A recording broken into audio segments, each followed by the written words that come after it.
जैसे ही बाबा किरोड़ी मीणा एसओजी के दफ्तर पहुंचे, हाथों में सबूत लेकर और जुबां पर बगावती सुर लेकर, तो हर किसी के जहन में एक सवाल था कि अपनी ही सरकार में बाबा को ये क्यों करना पड़ रहा है। लेकिन राजस्थान की पूरी मीडिया ने सिर्फ ये दिखाया कि किरोड़ी मीणा ने एसओजी को रिपोर्ट दी, सबूत दी और इसके जरिए अब कांग्रेस सरकार में पेपर लीक में शामिल नेताओं को भी पकड़कर जेल डाला जाएगा। लेकिन किसी ने इस पर ध्यान नहीं दिया कि किरोड़ी लाल मीणा के साथ कांग्रेस विधायक रमीला खड़िया क्या कर रही थी, आखिर वो क्यों किरोड़ी के साथ एसओजी दफ्तर में थी। और ना ही किसी ने इस बात पर ध्यान दिया कि जब किरोड़ी मीणा से पूछा गया कि आप विधानसभा क्यों नहीं आ रहे, तो उन्होंने कहा कि मैं छुट्टी पर हूँ और विधानसभा आकर क्या करूँ।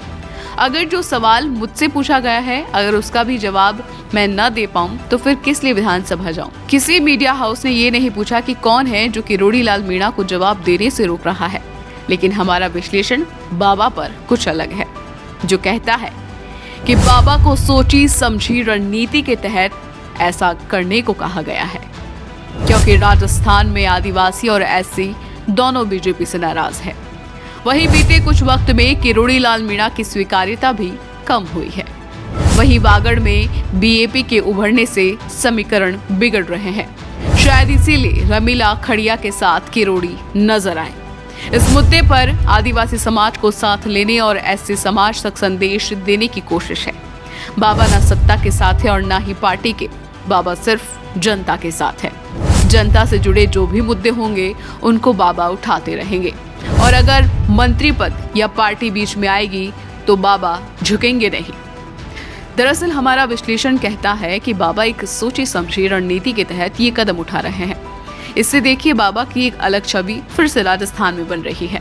युवा बेरोजगार फिर से बाबा के साथ जुड़ रहे हैं। वहीं मीणा समाज भी अपने नेता के संघर्ष को देखकर उनके साथ जोश के साथ जुड़ जाएगा और वागड़ में एसटी समाज को जोड़ने के लिए रमीला खड़िया को बाबा ने साथ ले लिया है।